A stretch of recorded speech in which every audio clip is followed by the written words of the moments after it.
Ladies and gentlemen, welcome to this month's Sport Committee meeting. I'd like to entertain a motion to approve last month's meeting minutes. Motion made by Supervisor Driscoll, second by Supervisor McGowan. Any discussion? All in favor? Aye. Opposed? Carried. Now we have a short written agenda today, but no less excitement. First, well, Mike, I can see you, so we'll start with IT. Today I just got a request for the transfer from the computer reserve fund for some backup software licensing for the sheriff's office. It's actually something that I was trying to do a few months ago to get paid through a grant, but it didn't pan out, so I got to go to Plan B. Motion made by Supervisor Leggett, second by Supervisor Wild. Discussion? Supervisor Wild. Thank you, Mr. Chairman. Mike, is this like an annual thing, or is this like a... This particular one is an initial one. The way that we have everything set up before is a single server, and we're moving to a system where it's two servers, so if one fails, the environment keeps running to keep everything up and going. So after this, it goes significantly down once you get the first initial license cost down. All right, good, thanks. Supervisor Brown. Mike, on the, you say it's on the servers, right? Mm-hmm. And you have two sets of servers? Mm-hmm. And the maintenance costs, the only reason I'm asking is because I do work for a large insurance company there that we used to servers in two different locations, so, you know, everything was backed up and it was always, and then you have to have the huge APC backup battery systems and everything else, you know, depending on, I'm not how sure large ours are, but they actually ended up going to the cloud. Is that something that we're looking into, or? Well, it's kind of tough, I think. You know, when we go to the cloud, it's like, it sounds really great. A lot of people are pushing out, let's go to a cloud that's off in Texas. We're a long ways away. But then it comes down to, well, what's your disaster? And if our disaster is a big northeast power outage, it's never going to help us. So what we do here is everything, the data lives in whatever building it belongs, like the sheriff's is in the sheriff's office, ours is in this building. And everything backs up over to human services. So my thought is, instead of having a backup in a particular place, that I can take some data and just go anywhere. Like, we have buildings all over the county with generators. We need electricity. I just need my data and some equipment, and I can get everything back up and running. So if we go to the cloud, now you're down to, you got to have electricity still running to get there, and vendors that still have internet available. So, so I haven't really gone that route because I don't think it helps us a lot, because I think more the disaster we would have here would be loss of power, loss of internet, and we couldn't get to those places. Well, I mean, even if we have a disaster, a big disaster, I mean, the internet's going to be down anyways, except, maybe that what's inside the building. Correct. So, and then power, I know we have a, big backup generator over there, but does that power, everything? I know that the sheriff probably has you have a generator over at your place, obviously, and here. Yep. What about the new building? Yeah, there's a generator that does a portion of the building, including the IT area. Okay. No, I was just wondering if something you thought of, Oh, yeah, my thought is that, because when we do our backups now, they go to a device that I can unscrew and go somewhere. Say the complex, we can't get here for some reason, as long as we get in the building and get that out, I can go to a firehouse somewhere, or any place where they have generators running and get everything set up and running. Now, do we do backup tapes? Not anymore. That's kind of like the old way, and it's, very slow and cumbersome. And now it's, a disk to another disk, a duplicated disk. All right, thank you. Yep. Supervisor Bramer. Can you give us an update on what happens to the website? It's in the budget for next year. Okay. So that pans out. We'll be able to do a lot more. The update next year? Yeah. Okay. So Frank is going to go to Any other discussion? Yeah. Call a question. All in favor? Aye. Opposed? Carried. Thank you, Michael. Thank you. Have a great day. County Clerk, Ms. Vogel, how are you? I'm doing good, thanks. Is there more than one there? Sure. You need that? One more? Does anyone else need to? We're all set here, thank you.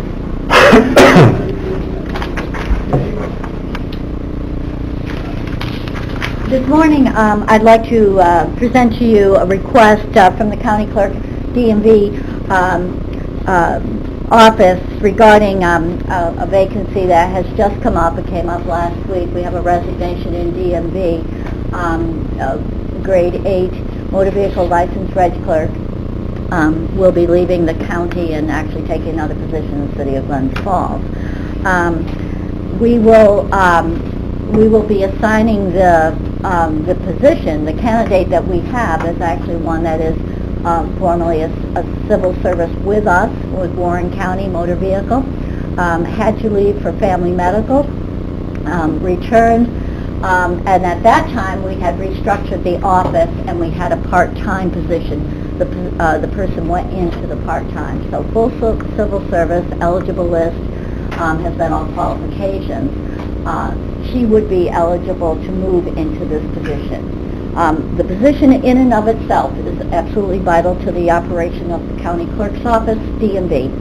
I think you pretty much know our activity down there, and you do see it each and every day. Around 60,000 transactions a year take place there. In the month of August alone, the county DMV alone contributed 50,000 to Warren County. So it's been a relatively high volume office forever, but it has been particularly busy in this last 6-8 months. In back of that position, in addition to the 5 full-time positions, we did create, actually downsize the full-time several years ago to create a part-time position, and we use that to create to address the more seasonal needs, I suppose you would say, high-volume days in the office. That position would be vacated with the appointment of an individual from civil service list right into the full-time position. So we're actually looking at the full-time position to fill that, and then to backfill on the part-time position that would be a vacant. I'd like to entertain a motion to either one at a time or both at a time. Motion by Supervisor Leggett was first. Raise the hand. What is the motion? You want to do both at a time or one at a time? But let's one at a time. Okay. Flip a coin. Okay, motion to, motion A to fill the clerk number 10 to a full-time position, made by Supervisor Leggett, second by Supervisor Wild. Discussion? All in favor? Aye. Opposed? Carried. Second motion we need to backfill position with a grade A part-time employee. Motion made by Supervisor Wild, second by Supervisor Sokol. Discussion? All in favor? Aye. Opposed? Carried. Thank you Thank very much. I have nothing else for the agenda. All right, thank you very much. All right, Ms. Bramer. Please, I have a separate question on for you. Oh, thank you. I raised this, I have a question about the county attorney's office, and I raised this last month, and you were not here, Supervisor Lowe, so I'm going to bring it up again. This was in regards to the second assistant county attorney. In March of this year, the board rejected the idea of hiring a law intern for that position at the salary of $48,000, if you recall that, Supervisor McGowan. And later in the summer, that person was hired anyway, and I have done a lot of research, been looking around, and I've learned that since then that you, Supervisor Lowe, authorized that person to be hired into the position, even though that person is not a licensed attorney at this point. Correct. And I came to you and I asked you to look at changing the salary and the title of that person until they get licensed. And you came back to me with saying that you were not going to do that, that this was perfectly acceptable. And I do not agree with that. I think this is an important position. And it's a decision that should have come back to committee as we talked about in March, and it never did. So I'm coming back to you guys as committee members to take a look at this. And I'm asking you to consider changing the title to paralegal or something like that, and reducing the salary until this person becomes a licensed attorney. By county law, they are supposed to be a licensed attorney that can step into the shoes of the county attorney. And I think this is a decision that's very important for this office, and something that certainly should have been brought to the committee before that was made by your chairman. Let me ask this question, because I do not recall this happening. Did the Board of Supervisors actually vote that they did not want this position filled? Yes. We voted that we did not want a person who was not yet licensed to practice. No, that's not the That vote question. happened. Did you vote that you did not want the second attorney position filled? Supervisor McGowan. I'm the one that really initiated it back beginning of the year when it was approached, and I believe what was said is the motion was not to fulfill this position at the time because the county attorney had just hired an assistant, and we were going to see how that went. So my motion was not to bring on the other, the third assistant, was to hold off to see how it went. And then with the new law of raise the age, Mary was able to find some funding that was coming from the state to help with the new process that really nobody knows what was going to happen. But we never pulled the salary from the thing. All we asked is that the hiring wasn't going to take place. And then, so that's my recollection. I think everybody else was at the meeting too. You want to help refresh my memory? Supervisor Beatty. Thank you, Mr. Chairman.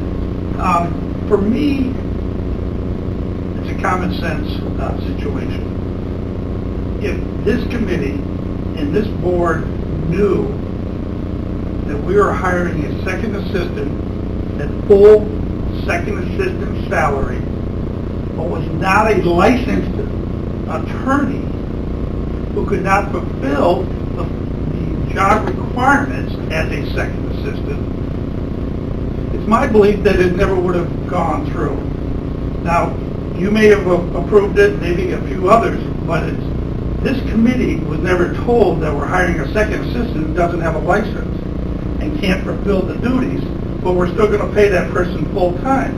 I think it's a rip-off of the taxpayers, to be honest with you.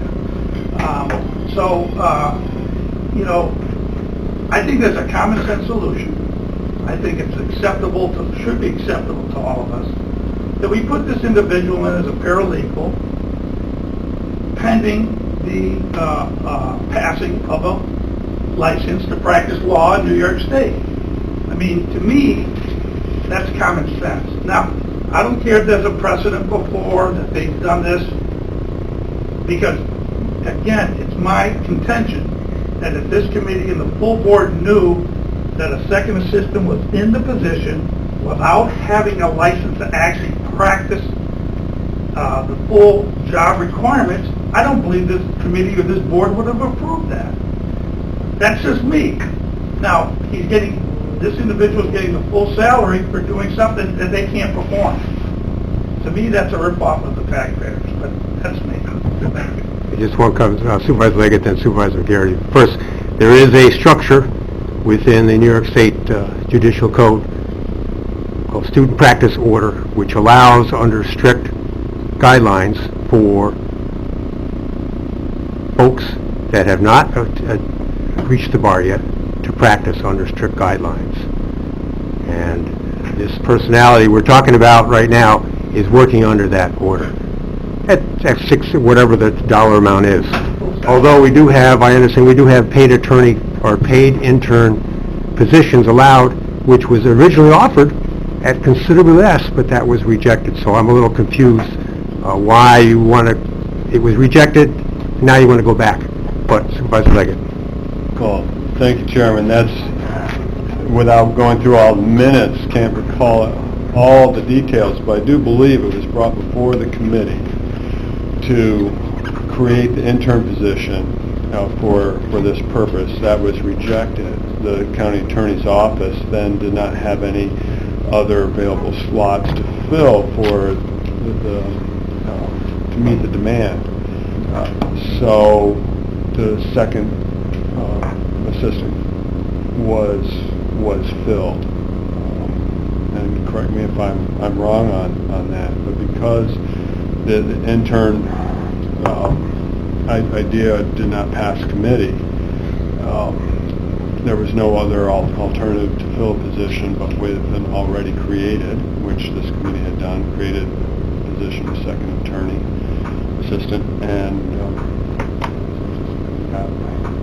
got filled because that was the only slot available. Supervisor Garrity. I believe that the person in that position will know in 8 days whether they passed the bar or not. I think it's done. I think it's done all over. I think people are titled as attorneys in the state system. People get jobs. Their titles are whatever their title is as attorneys. They hold those positions until they pass the bar. It's done in the state of New York, and I see no problem. The county attorney came to me. She needed help, and I told her, go ahead and fill it.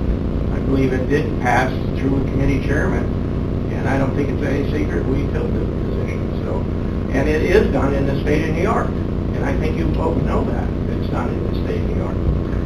Supervisor Bramer. I think it would be one thing if we had gone out for a new posting for people to apply to be the second assistant county attorney, but there was no new posting. This person is not a licensed attorney, so yeah, if you wanted to fill it with a licensed attorney who was ready and qualified on day one, that's what this committee authorized. You did not authorize them to go out and have a law intern be in that position until they're admitted. He might pass the bar in 8 days, but he won't be admitted until in 2019. When he goes in front of the Character and Fitness Committee and stands before the judges and gets sworn in. And the law practice order does not supersede county law, which says you're supposed to be a licensed attorney ready to step into the shoes of the county attorney. And I don't believe Mary has put him into the succession order she has with Amy, but she has not put in this other guy to be the third assistant county attorney because he can't be. Supervisor Beatty wanted to make a comment, but with regard to the issue of precedent, Warren County government has used this process of student practice order for decades. Maybe in the past we've been breaking the law all along, but this practice has been practiced in Warren County government, and that's as far as I'll detail what that means, for decades. So this is nothing new. That's not true. It That might be happening in the DA's office. That's a lot different job than the state county attorney. Supervisor Beatty. It bothers me when someone says, well, it's been done before. Look, that guy jumped off the bridge, so we can all jump off the bridge. It's been done before. You know, doing something before doesn't mean it's done right. And I can cite you a number of examples if you'd like to prove that. Now, I believe that Supervisor Bramer and myself have come up with a logical, common sense, and fair alternative to not only this individual and the position, but the county taxpayers. You know, if we were going to build a bridge, and an individual, an engineer, got his degree for engineering, but hadn't passed and got a license with New York State to actually build the bridge, would we want him building the bridge? The answer is heck no. Come on. It's common sense. So why don't we do the right thing for once and actually put this individual, stay with this person. I'll support that. We put him as a paralegal until he has a license to practice law in the state of New York. He's right now classified as a second attorney, but he's not licensed to practice in the state of New York. I'm a little flabbergasted that someone would say, well, this makes sense. Let's pay him full salary as a second assistant, but he can't practice as a second assistant because he doesn't have a license. He can do some things, but he can't do all the things. That bothers me. I would never have approved this, and I don't think this committee nor the board would ever have approved of this if they knew he was not licensed. And that was a big difference to me. When that was brought to me, I said, what do you mean he's not licensed? He's not licensed, not until January, if he passes. Well, that's a deal breaker for me. That's the wrong way of doing business. So, thank you, Mr. Chairman. Further comments? Any wish, Supervisor Leggett? That as policymakers and the board supervisors, we have to have trust and faith in our department heads to make the right decisions for the county on this. And I'm not one to second guess the department head on filling the needs of their department with the human resources that are available. Period. Supervisor Driscoll. Thank you, Mr. Chairman. In event that we came to the time when the second county attorney needed to fulfill the responsibilities of the county attorney, would it be an option to go outside of the county and look to do an appointment, a temporary appointment of an individual, maybe an Amy Bartlett or someone who has had experience doing that to fulfill those duties during the possibly short time that it would be necessary? I suspect, but I'll defer that to our county attorney. Yes. The answer would be yes. Was the wish of Supervisor Hogan? I would be really uncomfortable with that. I mean, we're already paying somebody, I guess if it fitted within the budget, I would support that. If it didn't, again, they would have to find the money. But again, I think it would probably be a short period of time, I would expect. do we foresee this at all being a potential? I mean, something would have to happen to me and Amy Levine, so you'd have to go through 2 attorneys before it was even an issue. I echo Supervisor Leggett's sentiment that we can't be cutting people off at the knees. However, I am uncomfortable with how this has played out. Very uncomfortable. And I'll be the first to admit, you know, the beginning of the year, I was paddling to breathe. So I could have missed something here, but I don't think I did. Or at least I'm questioning whether I did. I'm very uncomfortable with how it's played out. And I have heard speculation that there was some misrepresentation, that people who were dealing with the second assistant believed they were dealing with a fully licensed attorney. I'd like to know whether that is in fact true. Well, before Supervisor Wild, would you care to address that, Mary? I wouldn't. Ryan did an investigation. I don't know if you would care to address Ryan, would you care to address that, please? Yes, I would. Would that be appropriate for executive session? I mean, I talked to 2 department heads. I can tell you who they are, or I can say Department Head A and Department Head B. I think Department A and B would be sufficient. I don't think executive session necessary. No, I spoke to 2 department heads about interactions that they had with this attorney. In one case, the department head, the initial conversation that occurred between the department head and this individual occurred over the phone, and it occurred in Mary's presence, and the individual informed the department head that he was on a student practice order and he was not yet admitted, and then went down and spoke with the department head. Mary took him down, introduced him to the department head, and they had a discussion about one of the aspects of how the county handles the foreclosure process, with the idea of this attorney bringing back the department head's comments to her attention so she could analyze both sides of the issue and determine whether we needed to move forward in a different fashion, which she ultimately decided we did not have to do.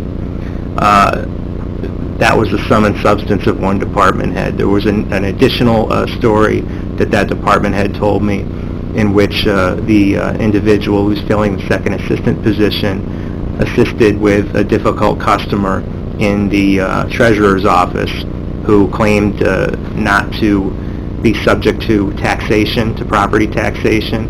He's made this argument numerous times. It's my understanding that the situation was getting a little heated. The treasurer's office, via another department head that happened to be in the treasurer's office, made a call up to the county attorney's office for some assistance, and this individual, the second assistant attorney, responded and tried to deflate the situation, and he essentially said to the guy, you need to speak with your attorney because you and the county have been in different positions on this, so my advice is to have your attorney speak with the county on your position. Department Head B had several interactions with the second assistant attorney because the second assistant attorney, the idea in the future is to have this individual handle the more of the foreclosure-related work. That work is currently handled by a combination of assistants and attorneys in Mary's office. And in the court, so this individual was spending some time with this other department head, trying to get acclimated with the process, trying to help out where his help was wanted, under the understanding that anything he's asked to do is to go back to Mary for Mary's approval before it's done, and Mary's consultation as to whether, the activities would be proper. Basically the issue that the second department head had was she made some suggestions as to things that this individual ought to do, and his reaction was, well, I don't know if I ought to do that, I got to clear it with Mary.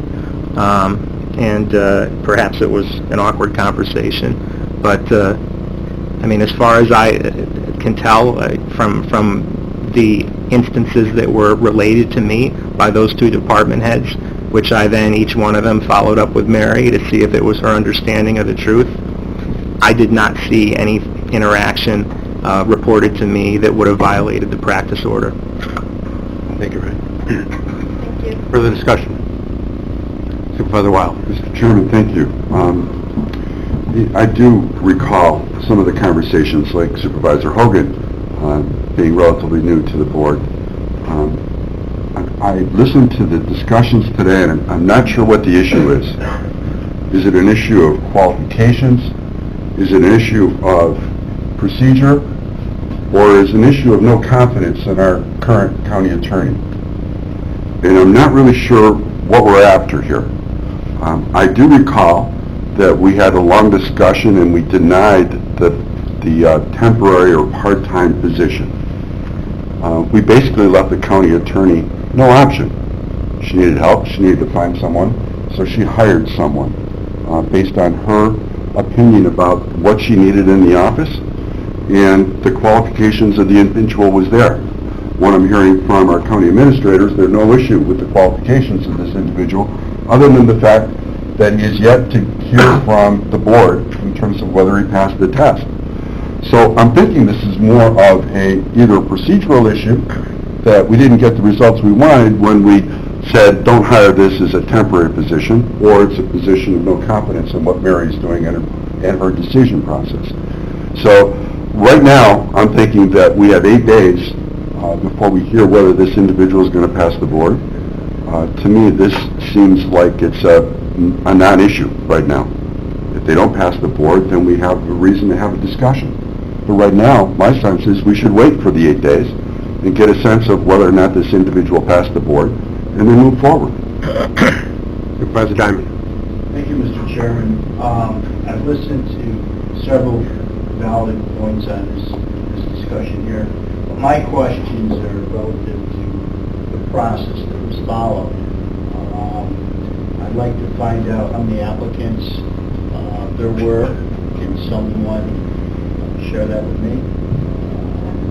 Whether they were all licensed through the Bar Association, who was part of the interviewing process.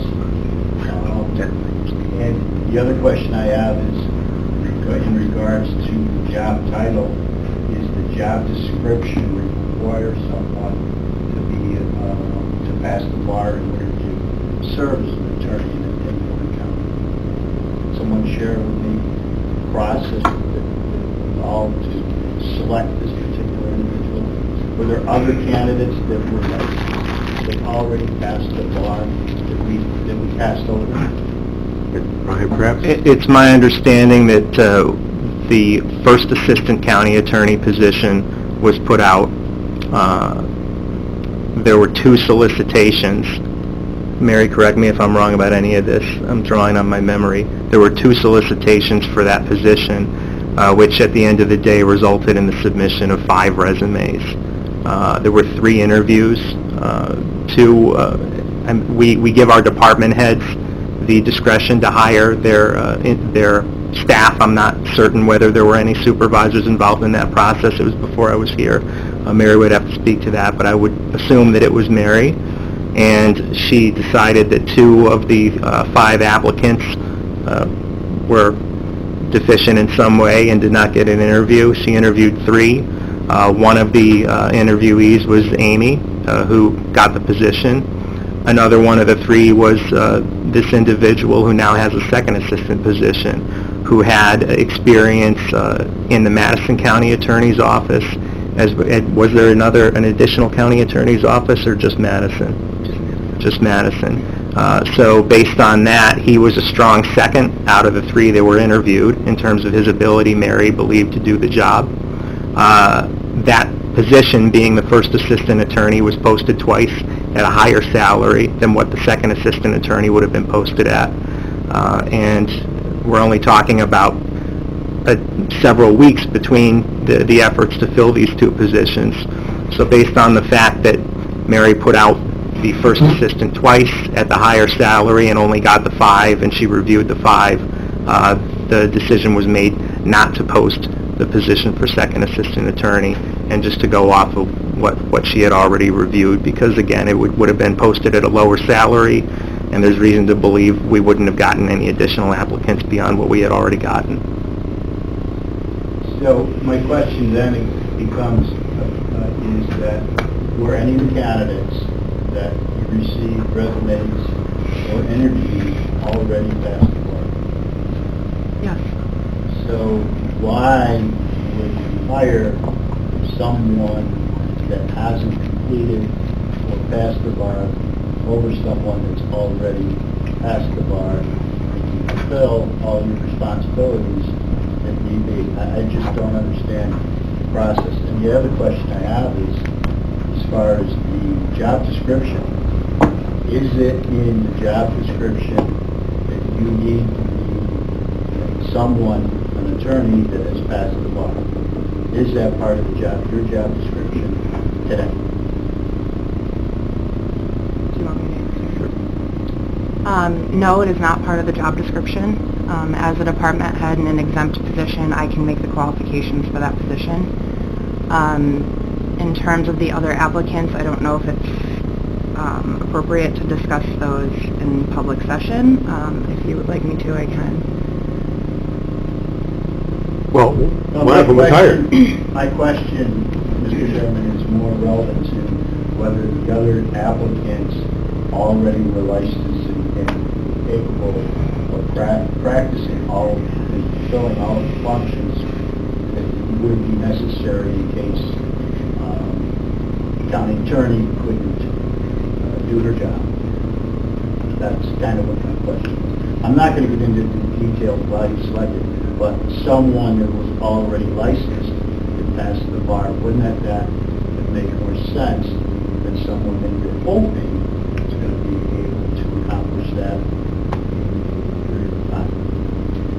I can tell you like Brian said, I had 5 applicants. I obviously hired 2 of them. One of them thought they were applying for the district attorney's office, so that one was obviously taken out right away. And the other 2 had 0 municipal law experience, and I felt that this person's year in a different county attorney's office would be far more valuable than someone coming from an area that had nothing to do with government or municipal law. So my next question would be, going forward, would it make sense to have in the job description requirement that you are a licensed practice attorney going forward? that would be my question. We could avoid this situation going forward again, because now we have had someone, any new applicants to come in already passed the board. It seems to me that that's where there was an error, was in the application process, but it's not required. Supervisor Hyde. Well, I would just like to say that I have faith in Mary, I trust Mary, and I think she probably had a good reason for her decision, and I'm not about to second guess her. It's not a question. Well, I think she knows what she's doing. It's not, my questions aren't. Supervisor Diamond, you may speak. Okay. I'm not disrespecting Mary's ability to practice law or question whether, candidates she's like. I'm just concerned about the process, who was involved, what departments were, and whether this is a process that we want to get involved going forward. Let's see, Supervisor Conover. Yeah. I think that what Jack and what Mike have said really tie together, which is, as supervisors, when we see something that we feel needs to be corrected, such as a description on a job, and we know that because perhaps something happened, at the point that something happened that makes us uneasy, we move it through the appropriate committee, and then we move to correct these things. Now, that's one tool. That's a tool to correct the problem. Another tool to correct the problem is to come to committee and ask for a modification of a department's organizational structure. That you no longer believe that the sheriff's complement is correct in terms of their organizational structure or their correctional facilities, and you move to correct that, up or down. And that's another tool. Another tool that's been used on occasion is to keep the organizational structure but to unfund the position. I've seen that used as well. So these are the tools that we have as supervisors to work with our administrative staff to make changes that we feel are appropriate. And I think that and I would encourage all the supervisors, should they see something that they think improves county government, improves a particular department's organization, that they work with that department and move the appropriate legislation at the appropriate time and in an appropriate way. Supervisor Wild. You raised your Mr. hand. Chairman, I did, but I'm going to withhold any more comment. Now, lastly, committee, do you have any feelings of what direction? Should we leave things as they are, or do you want to change direction? What's the feeling of the committee? Supervisor Wild. I'll speak now, Mr. Chairman. Thank you. As I mentioned, it's 8 days, right? If there's an issue with this individual not passing the board, then I think we should bring this up again.